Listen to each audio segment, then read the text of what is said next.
Today is Wednesday, July 16th, 2014. My name is Jason Higgins, and I'm an intern with the Oklahoma Oral History Research Program at the OSU Library. I'm in Stillwater to speak with Mr. Robert Swaim about his experiences in the United States military and his time at OSU. This is part of the Spotlighting Oklahoma Oral History project. Mr. Swaim, I'd like to thank you for joining me today.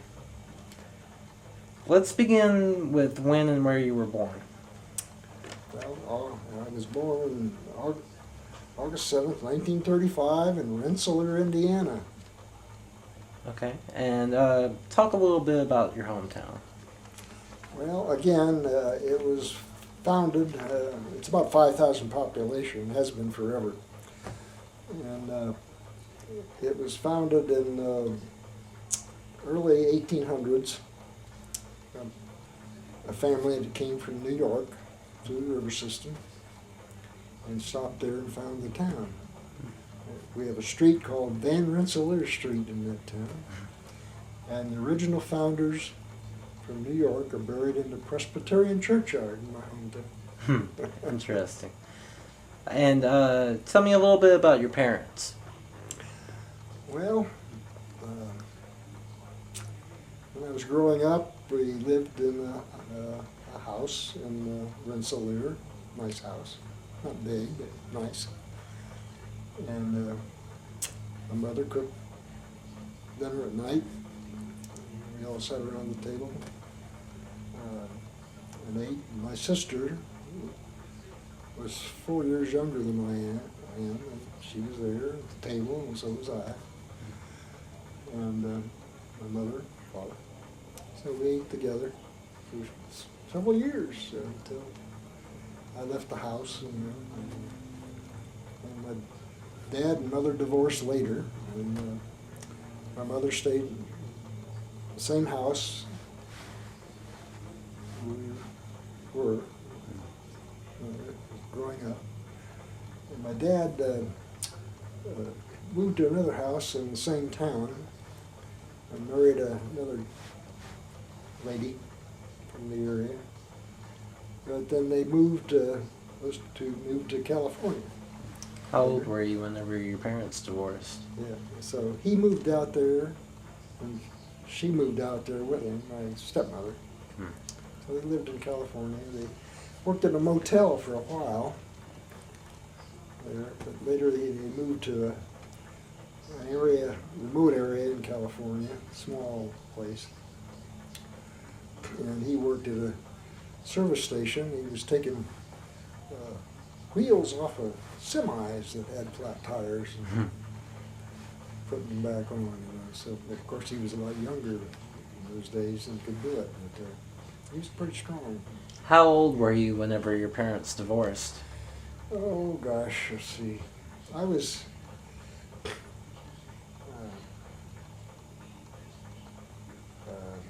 trying to think. You can estimate. Well, I don't know what year it was now, but I was out of the house. Oh, okay. Someplace, I've forgotten where I went. Maybe in pilot training, I don't know. Okay. So you were older. But they were there when I graduated from Purdue with my BS degree and got my commission for the Air Force through ROTC as a second lieutenant. So they were still together at that time. Okay. So talk a little bit about grade school to high school. well, I went to an elementary school from first grade up through fifth grade. Then we went to a 3-year grammar school next door. 3 years, I think so. Then we moved next door to the high school for 4 more years there. Okay. Now all 3 of those buildings are torn down. And they have a brand new high school in my hometown of Rensselaer called Rensselaer Central High School. It's located way south and east for the other places where the other places where they tore down all three of those buildings. They built a library on one corner of it. But there's a Carnegie Library. It used to be a library, but the Carnegie building is still there. You know, Andrew Carnegie built a lot of libraries throughout the United States. And there was one built in my hometown before they built the new library. They've used that other one for some other purpose. I guess it's a storage facility for some books in the Carnegie Library. But when I was a youngster, I went over to the Carnegie Library. That was the only library. We got a lot of small books I used to read out of it. Did you and your sister walk to school? Oh yeah, sure. How far did you walk every day? Well, probably no more than 15, 20 minutes. And so, whenever you moved to high school, you were a senior whenever she moved then. Were you real protective over her? Over your sister? Oh, not really. Not really? Okay. She had her own friends, and I had mine. Right. Did you work at all before graduating high school? Oh, yes. I carried papers from age 9. This hometown newspaper called The Republican. Most people in Indiana are Republicans. They have newspapers called The Republican. Still is. I carried papers from age 9 through 13, 14, I guess. And my sister took over carrying the papers after I did. We carried the papers, rain, sleet, or snow. It didn't make any difference. I had a Schwinn bicycle. It had a shock absorber in the front, remember that. I'd go up and down curbs carrying the papers. I'd routinely, about every 6 weeks, break the front axle. Well, there was a bicycle shop in town, so I went over there and we put a new front axle in. About another 4 or 5 months, I'd break another front axle going up and down curbs. Anyway, I carried papers for a while. And then I worked at the printing plant after that, when I was still in high school,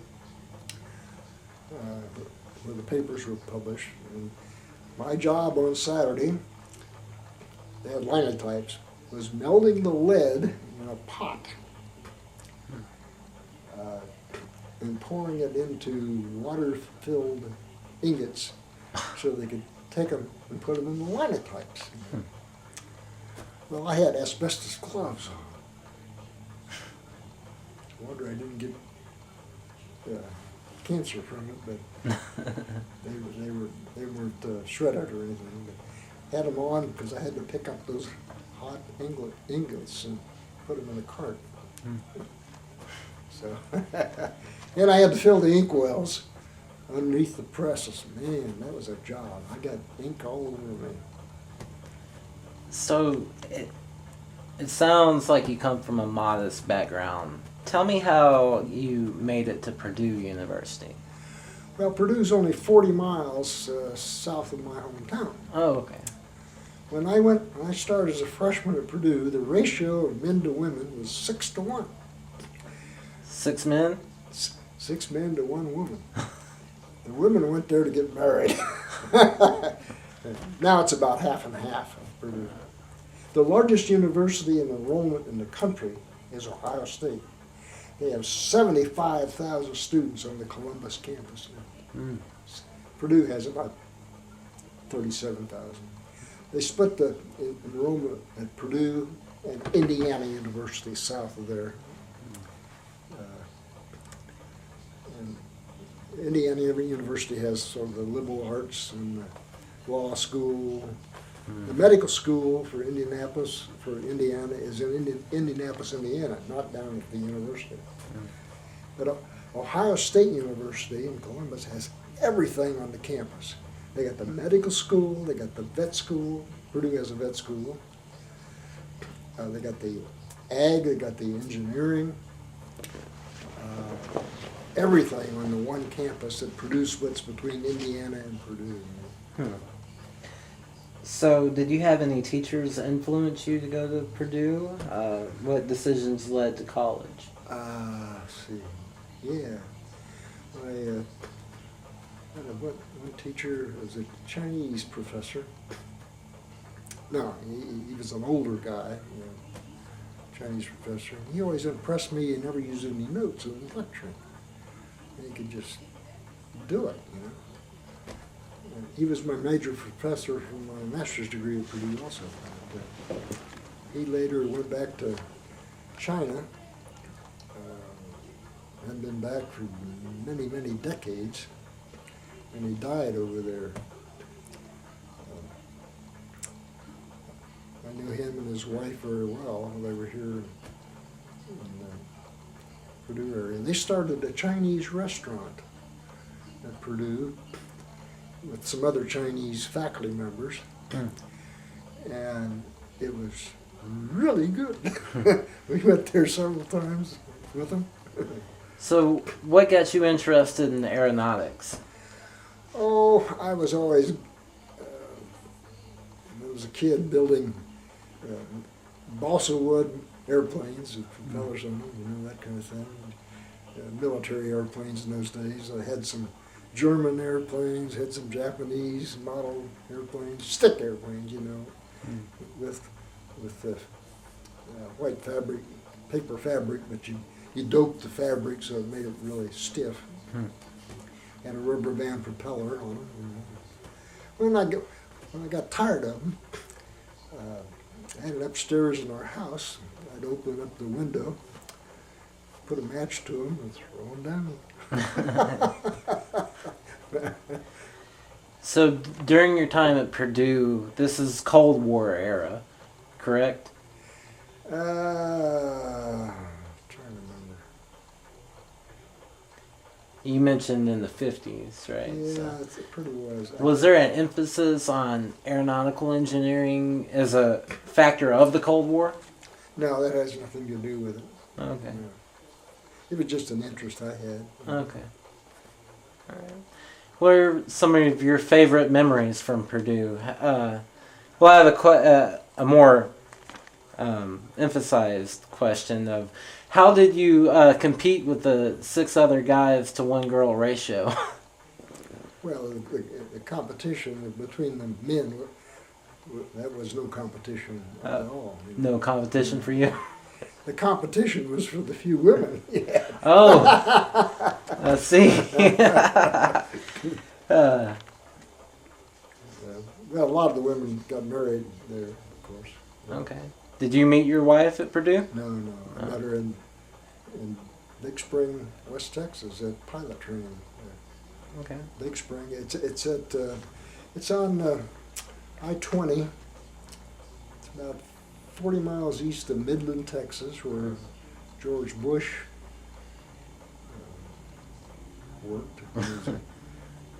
Met his wife out there, as a matter of fact, in Midland, Texas, George W. Bush. And, so the airport is halfway between, the commercial airport is halfway between Odessa, Texas and Midland, Texas. And Midland's about 40 miles from my wife's hometown where I took pilot training, east of. Let's see. And were you part of the ROTC program at Purdue? Purdue, yes. Okay. Talk a little bit about that. Well, like I say, either had to take ROTC. I really wanted to play in the band at Purdue. But if I did, I'd be drafted into the military as a private. Because they had the draft at that time. Right. For men. But taking ROTC, it was exempt from that. Because I was going to get my commission in ROTC. At the end of my graduation from Purdue, part of it was the commissioning ceremony as a second lieutenant. Right. There were a lot of us that way. Took ROTC. Some of them in Army, some in Navy. By the way, I lost a fraternity brother at Purdue who was a Navy pilot. He stayed in and went to Vietnam off of a carrier that they flew off of to go to North Vietnam in bombing missions. And he came back several times. on the last trip, he got hit by one of those surface-to-air Russian SAMs, surface-to-air missile. Mm-hmm. The Russians supplied him to North Vietnam, and he got hit by one of those. And but his airplane, he made it almost out of Vietnam, but he crashed in Laos, which is halfway other side of Vietnam. Mm-hmm. And it killed him when he crashed there. Mm-hmm. But they didn't find him until 1986, just the bones. But they had, of course, they can identify from the bones who the person was. Mm-hmm. They had forensics to do that. Right. So they identified him that he had died. So he was one of the MIAs from the Vietnam? At that time, yeah. But, Mm-hmm. but he's no longer missing, he's just dead. Mm-hmm. And they found him. Right. A lot of people that they didn't find, of course. You know, some of those airplanes that came down, if you came down the wrong place in the farmer's field, a lot of them got pitchforked by the farmers. Hmm. The airplane that the Air Force was flying, I didn't stay in it. A lot of in fact, I had a pilot, I had a roommate at my hometown, Charlene's hometown pilot training. I had a roommate there, and he stayed in, got his wings, and he stayed in the Air Force, and they got called into Vietnam. He was flying a Republic F-105D. It was made by Republic. It was called a fighter bomber. It wasn't good at either one of them. And they lost 600 of those airplanes to those Russian heat-seeking missiles. 600 of them in Vietnam. Wow. Well, he got shot down, but he got captured. And he spent 5 years in the Hanoi Hilton with John McCain and a few other people there. Mm. I didn't know it till I saw him come off of that airplane in 1972 when they repatriated it. I said, "That's John Wendell. He was my roommate. He was from Ruston, Louisiana." I didn't know he'd been shot down. Wow. So, talk a little bit about the training in ROTC. Well, when I was a freshman, I wasn't considered an ROTC officer until I got to my junior year. Junior and senior year, we were the ROTC junior officers, as they call them, for commissioning. So we marched the freshmen and sophomores that were taking ROTC. We did it mostly around the inside of the armory, ROTC armory. There's a big armory inside there. And we did a lot of marching inside and some outside too.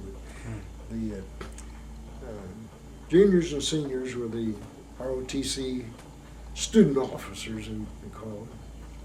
And we marched the ones that were going to be officers eventually, but they were freshmen and sophomores. So we had to go through the same thing when we were freshmen and sophomores. So is there a little hazing involved with that? No, there was no hazing at all. Oh, okay. No, it was just command. Right, okay. No hazing. What year did you get commissioned? What year did you graduate from Purdue? 1957. 57, okay. And did you stay at Purdue to get your master's? Or No, I went to California to work in Douglas Aircraft factory. We were designing the DC-8 at that time. I was in the flutter analysis group.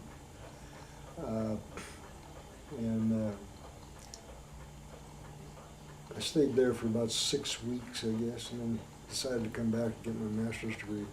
I went out there with Roger Chaffee. I studied with him a lot. I don't know if you remember him or not, but probably not. He was in aeronautical engineering too, Navy pilot, went in pilot training in the Navy.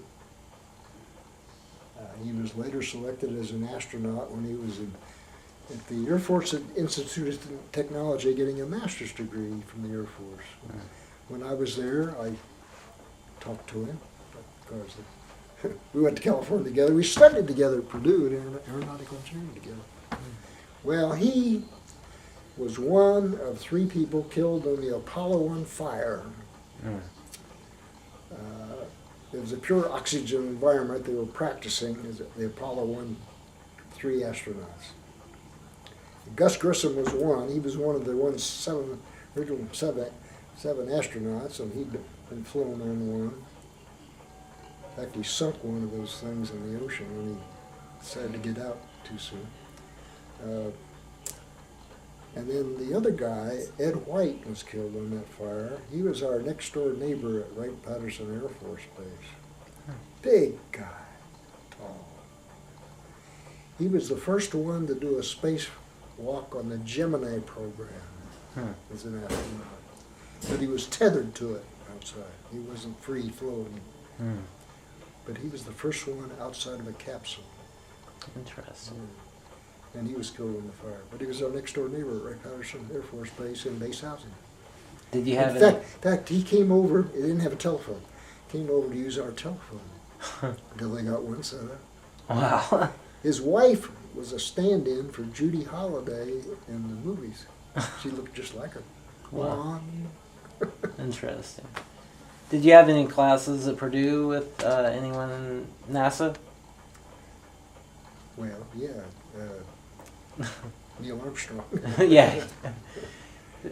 Talk a little bit about that. How did you get to know Neil Armstrong? Oh, no, I knew him in class as an undergraduate. Okay. He had been in the Navy before that. Actually, he was a Navy pilot. He came back as a freshman at Purdue to start his aeronautical engineering degree. So he's a little older in that sense, but I still knew him. Yeah. We had classes together. Was he at the top of the class? No. I wasn't either, but I wasn't far from it, but I was on top of it. Okay. Let's see, when did he, well, he completed his degree at Purdue, like I did. And I can't remember, I guess he went, must have been selected shortly after that by NASA, I think. I'm just trying to think. It's been too long ago. But I think he went to NASA at that time. And he was, I think he went to Edwards Air Force Base. He eventually was involved in flying some of the research vehicles out there. And he was one of the first ones to fly the X-15 research plane. It was held underneath a B-52 and took it up and dropped it.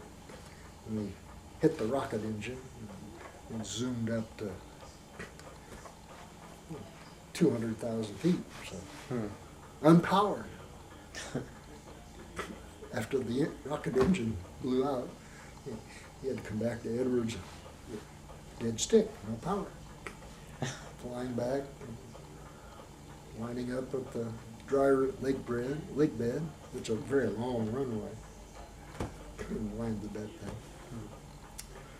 thing. Then he flew another thing that he had to eject out of. It was one of those research test beds, I guess. It looked like a helicopter, but it wasn't. Had a jet engine underneath it. The thing, I guess the control system quit, and he had to eject out of that thing. So he had some harrowing experiences before he even got in the astronaut program. Right. So, did you go to flight school yourself? Yeah, I did. And again, at Malden, Missouri, in primary, with that crop duster instructor. And I graduated from that primary school. We flew T-34s and then later T-28s. Then I was assigned to my wife's hometown, Webb Air Force Base.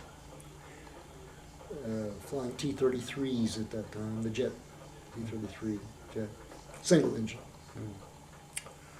And let's see, I didn't finish that one for some reason. Had a little trouble with formation flying, as I recall. But I'm sure glad I didn't, because I might have lined up, and if I'd have finished it, got my wings, I'd have been in Vietnam too. Probably be dead. Right. So after flight school, where'd you go from there? Well, I was assigned to Wright Patterson Air Force Base again in research, since I had a master's degree in aeronautical engineering at the time. So they sent me up there at the Flight Dynamics Laboratory in the Flight Control Division of that laboratory.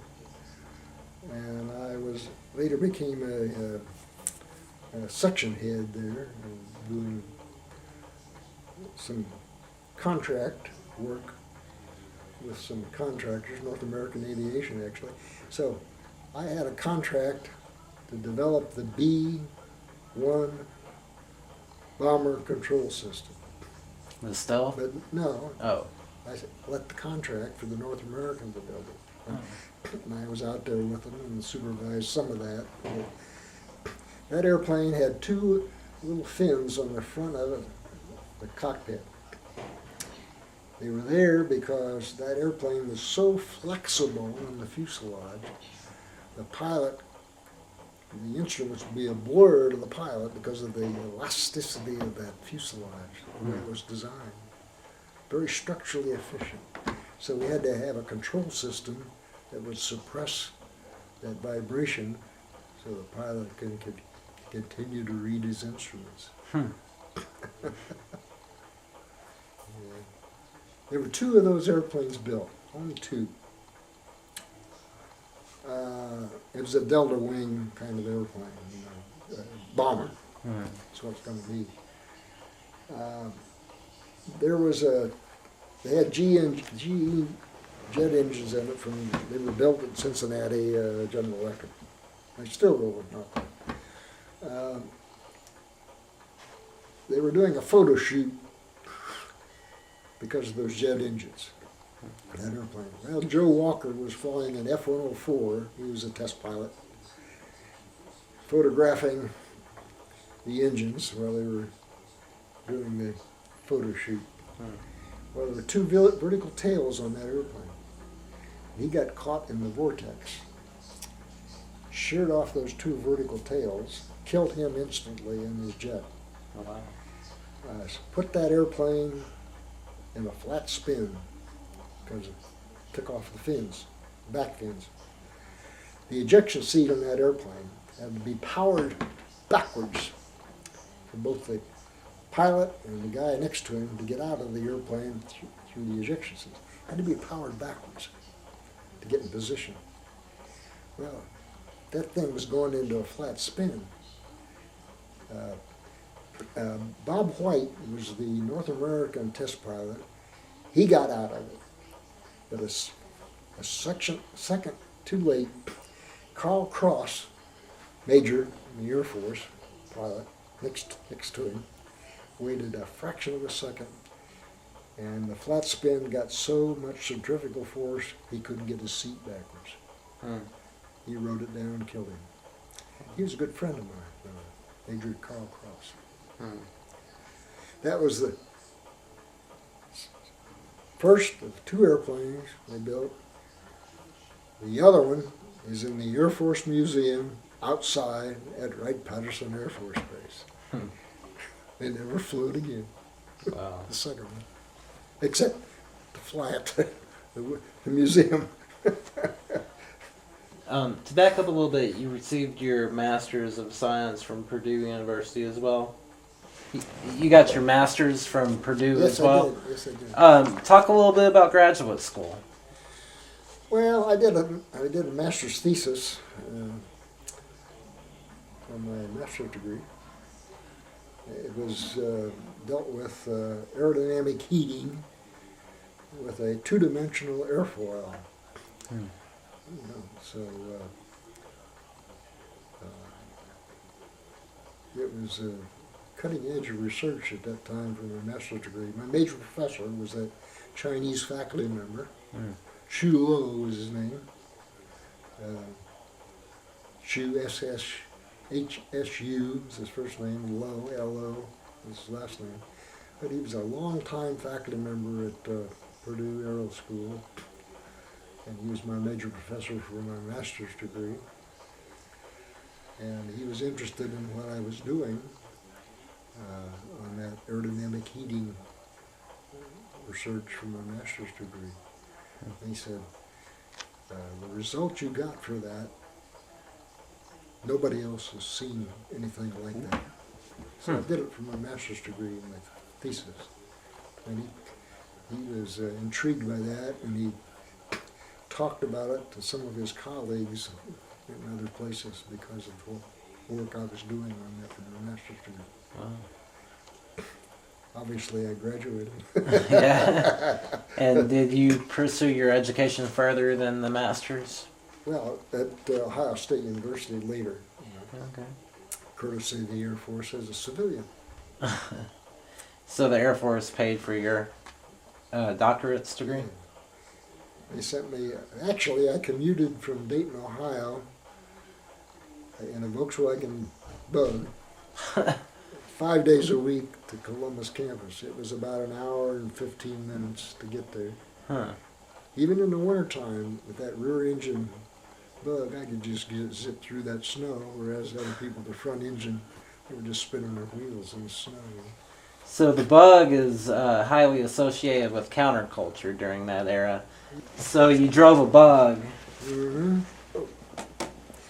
Before that, I had, when I went to California, I bought before I went back to get my master's degree, working Douglas Aircraft, I bought a 57 Ford convertible out there. Nice car. With a 4-barrel carburetor and dual exhaust on the back of it.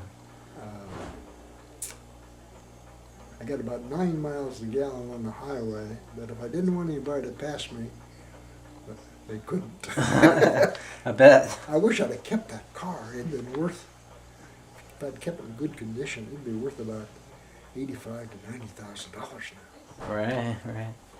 So, the reason why I ask about the Bug is, were you in the counterculture movement at all, or nothing, just the car? I didn't do anything like that at all. What were your impressions of that? Was there a lot of movement on the campuses and things like that? Not at Purdue, no. No. They're very conservative. Oh, okay. Well, Now in California, like Berkeley and places like that, yeah. right. Okay. So, during your time at Ohio, any highlights, any moments you want to talk about during your doctoral program? Well, like I say, I drove over there every week, 5 days a week, and came back to Dayton, where we lived in a house there. It's called Huber Heights. They had a small house. It cost $14,000 for a 3-bedroom house at those days, and 1-car garage, of course. Kids were very young at that time. We only had 2 of them at that time. Both of our kids were adopted. We adopted Greg. They were adopted from Hamilton County, just north of Cincinnati, both of them. My son and my oldest daughter. My son was 10 months old when we got him, but my oldest daughter was only 3 months old when we got her. She later went back to Dayton, Ohio once and found her birth mother, who's still living there. Wow. She gave her up for adoption because she couldn't handle her at that time. So, probably when she was very young. So we got her when she was 3 months old. Interesting. Now she's 50 years old, I guess. So, take us on your path to Stillwater. How did you get from Dayton to Stillwater? Yeah. I was associate head of the School of Aeronautics and Astronautics. I was on the faculty at Purdue from '67 to 1978 in the same school I graduated from. School of, well, it's called Aeronautical Engineering at that time. Now, when I was there, it was called the School of Aeronautics and Astronautics. Okay. Well, I was made associate head as a full professor then at that time. By the head at that time, who was Bruce Reese. So I was associate head to him. At the time, people from Oklahoma State heard about me somehow. I can't remember how that happened, but they knew what the research I was doing for NASA. I had a contract for 3 years with NASA facility at Edwards Air Force Base, research facility, in aeroelastic interactions with aircraft flight control, which is my expertise. So I had a 3-year contract with them and made several trips out there to talk with them and make presentations to them in that area. So that's how I got involved with things that I taught at Purdue in that area. Later kept it up here in Oklahoma State and research here, same kind of area. Okay. So talk about some of your favorite memories from OSU. Well, you know, I was older at that time. I was working at Wright Patterson Air Force Base in research as a civilian. After I took the blue suit off, the same desk, doubled my salary or more as a civilian. And so, you know, I enjoyed my time in the flight control division there, doing research and that kind of thing. But then the opportunity came to go to graduate school to get the doctorate, and they agreed to send me to Ohio State. It didn't cost my employer anything, but except my time. But the education arm at Wright Patterson, at Wright Field, I guess it was. There's 2 places at Wright Patterson Air Force Base. There's the military side with flying, and then there's a research side on the other side. And that's where I was at. Okay. And so I did that research, and then sent me to graduate school to get my doctorate. Then I had a 1-year obligation to the Air Force when I came back, and I stayed. I taught, when I was back there, taught at the Air Force Institute of Technology, which is right there close by in Wright Patterson.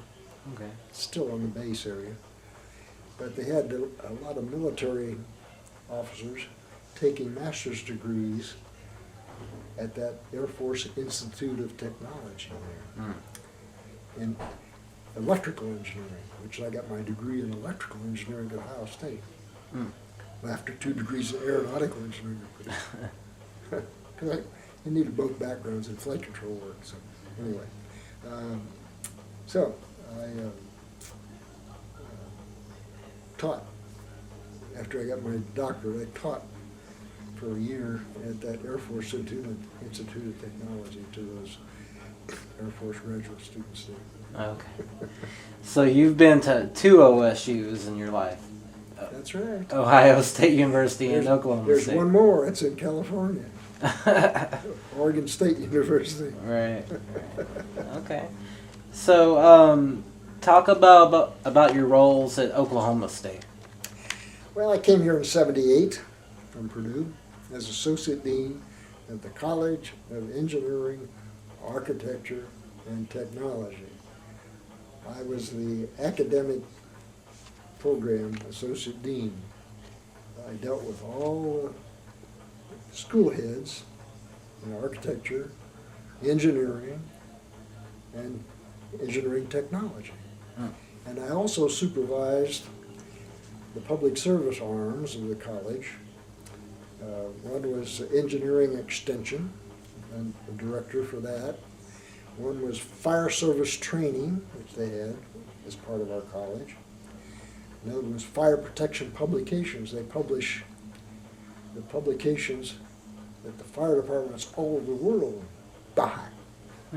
So I supervise the people that are involved in supervising those organizations. I supervised all of the public service plus the academic program at Oklahoma State University.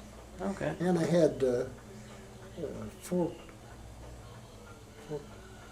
three PhD graduates at Oklahoma State University. One of my early ones at Oklahoma State University is now a full professor at West Virginia State University in aerospace engineering. He sent me a great textbook about that size that he wrote in aircraft dynamics. He took a PhD from me in 1989, I think is what the year was. I'm trying to think. I've still got his thesis in there. That he sent me a copy of his textbook that McGraw Hill published for him. Took a long time for him to write it. But he's been at West Virginia University ever since he got his PhD from me. And he's a full professor out there. And I had a lot of Air Force officers at Purdue that got PhDs from me, including 2 full colonels in the Air Force. Wow. And I got one Air Force officer, a colonel, Taiwanese Air Force. He's still out there in Taiwan in the military. Wow. And then I had several civilian PhD graduates at Purdue, as well as the military graduates. And I had a master's degree student at Purdue, here, got a master's thesis from me, from the Pakistani Air Force. He was a helicopter pilot for the Pakistani Air Force. So I guess he went back after he got his master's degree from me. Wow. And I had a PhD graduate from Bangkok, Thailand. Came back to Purdue to do his PhD with me. And he went back to teach in the military academy at Thailand, Bangkok, Thailand. I haven't seen him since.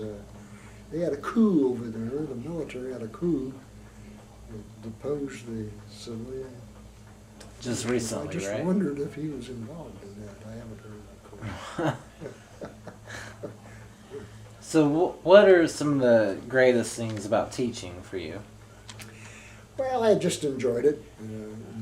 It's a rush to be up in front of a good class of students. I always said the good students sat in front, the average students sat in the middle, and the poor students are always in the back. Never failed.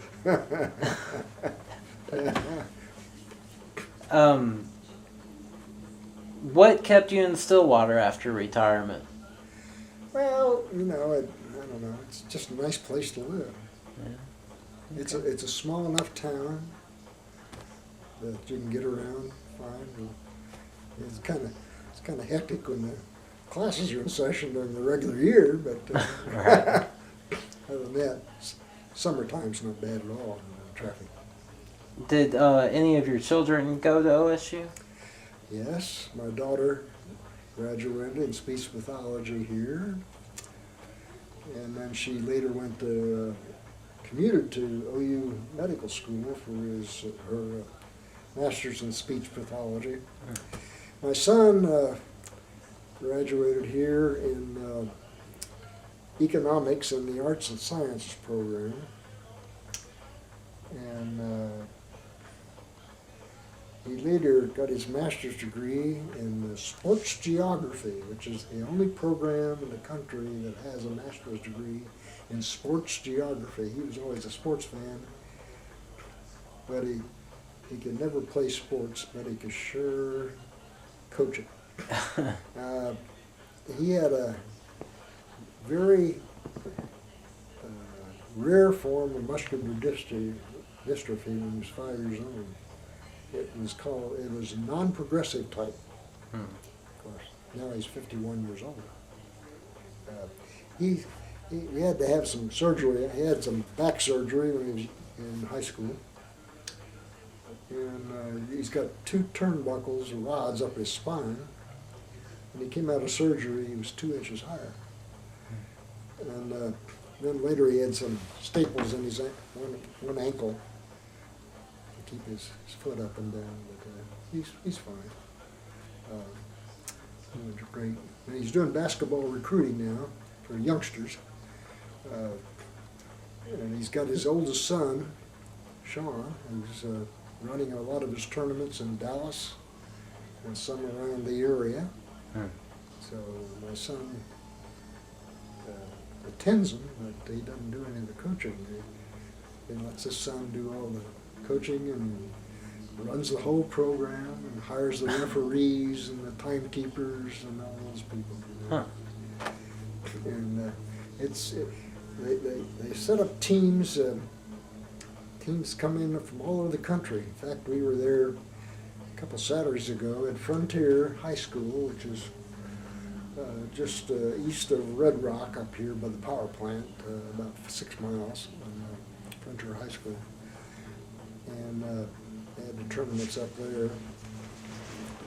Anyway, he makes a lot of money doing tournaments, and he does his radio shows. He's got a television show once a week. Does a lot of radio shows every day. Everybody's calling on his cell phone all the time. Let's see. You seem like you've been highly successful throughout your career. What has contributed to your success? Motivation. Hard work, motivation? And enjoyment. What I was doing. Okay. And I later did a lot of volunteer work when I retired in 1992. Like I said, I was president of the Literacy Council for a couple of 3 years, and then I later taught out here at Pleasant Valley One-Room Schoolhouse on 19th and Sanger Road for 11 years as a docent. We had 4th grade classes out there. I set up all the science experiments for them so the women knew how they worked. I wrote them all down and why they worked. Had an old Caro syrup bottle. Had some boiled eggs, peeled them. Put boiled egg on top of that bottle. Asked the 4th grade students, how do I get that egg in that bottle? Oh, they give me all kinds of reasons. Take the egg off, put a light piece of paper in the bottle, put the egg back on, the air pressure in the room, lower pressure on the bottle because of the heat. It pushes it down immediately in the bottle. Didn't break the egg at all. Now ask him how I'm going to get it out of there. Just the opposite. You bring the egg back up at the front of the bottle. You want to get higher pressure in the bottle and the air pressure in the air. I blow as hard as I can in the bottle. The egg right at the end comes out in my hand. Doesn't break it. So, you've been involved with the young children today, and you've witnessed a lot of changes in society. What advice would you give to future generations of educators and learners? Well, not everybody is interested in teaching at the advanced level. But, elementary teachers and things, they're motivated too to teach kids the same way we do at the university. Right. It's just a different level. We all enjoy what we did. And, I'm sure they're doing it. Same thing now, the ones in the university teaching again, still. And, I'm sure they enjoy it too. Absolutely. What are some of the greatest changes that you've witnessed throughout your life to technology? Oh, man. Well, it's because of the NASA program and the space program. The shuttle program and all that stuff that took place for all that technology, all the technology transfer from all that, all your digital phones, all your digital wristwatches, all came out of the space program. Before that, they were all wind-up watches. Right. So you were actively involved in some of the greatest changes in technology in the 20th century.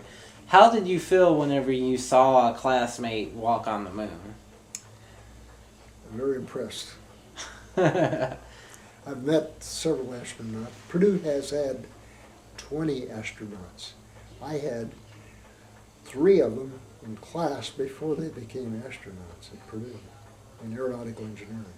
I had 3 men in class and 1 lady, 1 girl. And they all became, the men became shuttle commanders, 3 of them. I had undergraduate classes at Purdue. And the girl, like I said, had been up on 5 shuttle flights as a mission specialist. She's dead now, of course. Gus Grissom was dead. I knew him. Let's see, I knew Gene Cernan. He's still alive. He does a lot of commercials about getting back in the space race and all that stuff on television, with interviews with people in the news. Wow. He does a lot of that. But I knew him. He got his undergraduate degree in electrical engineering at Purdue. I knew, but I still knew him. He came over to the aero school a lot too. He was the last one to walk on the moon with another guy.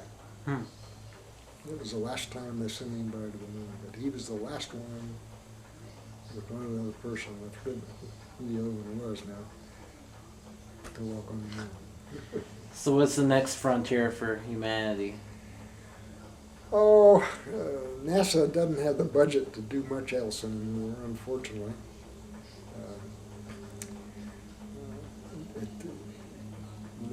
When John Kennedy committed us to go to the moon, the money was found to do that. But now with all the other kinds of things that are happening in the world and government and all that, there's not enough money to do that kind of thing anymore. There's talk of sending people to Mars eventually, but they're not going to have enough money for that. Most of the money now is going into the space station. And we don't have anybody sending people up there except the Russian Soyuz rockets. Sends Americans up there and takes them back, you know. Right. Now, this Orbital Science Corporation has got the unmanned supply rockets that's been going up taking supplies to the space station. They designed the unmanned rockets to take up supplies. California's Orbital Sciences Corporation, so it was. So they send these unmanned rockets with supplies for the space station and goes up there and docks with it. Unmanned supply. And they take the supplies off and they take their garbage, put it back on, it comes back down. Throw the garbage away. Yeah. So, Armstrong walked on the moon at kind of a pivotal time in American society. It was the height of the Vietnam War, Yes. the height of the Civil Rights Movement. What contribution to society did NASA make? Well, that was the primary thing, taking the Apollo program, putting it together with the Saturn V rocket. That rocket had 7 million pounds of thrust when it took off from the pad. 7 million pounds of thrust. And it was a three-stage rocket with the Apollo command module on the top of it, with 3 astronauts in it. And they never had a failure except once. When the solid rockets on the space shuttle program.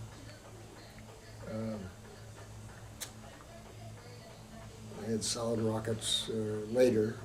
This is not the Apollo program, but the other astronaut programs that they started after that.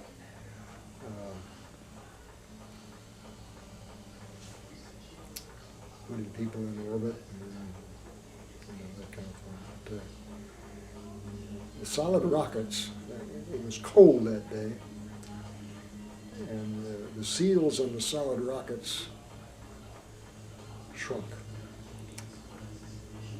And when they took off, they should have stopped it because it was ice falling off the dang things. It was cold that day. They decided it was clear and they were going to do it anyway. Bad decision. Well, anyway, those rockets, the seals broke and it was taking off and it blew up. And it blew up the shuttle, capsule on the astronauts inside The Challenger. The Challenger. It took that teacher in space and was on that flight and killed her too. Hmm. Her parents were watching there right at Cape Canaveral when that blew up. It was devastating to them, I'm sure. Hmm. Then the other disaster was the Challenger disaster in re-entry across Texas. Turns out when it took off, the ice off the booster, not ice, but some of the foam they had foam on the booster, so came off and hit part of the shuttle on the wing. Punctured part of it. They didn't know it at the time. So, it went up in orbit and they were fine. And then when they tried to re-enter with the shuttle, part of the wing was damaged. And of course the heat of re-entry, when it came across Texas, going back to Cape Canaveral at high speed after re-entry, it just disintegrated because of the wing fell off. Because of that foam that hit the wing on takeoff. Killed all 7 astronauts in that crash, the Challenger. That's the only 2 crashes I think has happened, besides the Apollo 1 tragedy I talked about. But in flight, they only had 2 failures on the shuttle that killed 7 astronauts each on those two crashes. Do you still fly? Not anymore. I did a long time ago. I took 6-passenger airplanes when the kids were really younger, my wife. We'd go down to the 2 10,000-foot runways where I took my pilot training. Now the municipal airport's halfway down one of the 2 10,000-foot runways there. And so I'd take a 6-passenger airplane with the kids and fly down to visit her family and land at the airport there. And then come back. And then my hometown airport in Indiana, where I'm from, Rensselaer, we got a small airport there with a long enough runway that I could land on it. So I'd go the other direction with the family, visit my mother there, and land at that airport, visit kids and her. It's a 3-hour each way, nonstop on a 6-passenger airplane.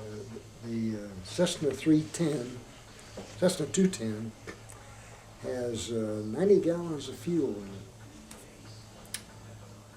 it. And you could go nonstop in 3.5 hours without refueling. And cruise at about 165 miles an hour. So you get there 3.5 hours each way, that way and this way. Absolutely. Before I ask my final question, is there anything throughout the interview that you wanted to talk about that I haven't asked? No, I think we've covered about everything. If you want to go see some of my trophies in my office, I'd be glad to show them to you. I'd be glad to see them. Whenever history is recorded, what would you like it to say about you? That I did my best in what I was involved with, and seemed to be very successful in what I was doing. What are some of your proudest accomplishments? My graduates. So the next generation of scientists and engineers. And, you know, some of my PhD graduates are now teaching their students in their universities where they're at. Absolutely. Just like I did. And they're doing the same thing with their students. You know? Absolutely. Well, I'd like to thank you for the time you took today to share your experiences with the Oklahoma Oral History Research Program. Glad to. All right. Thank you very much. Okay.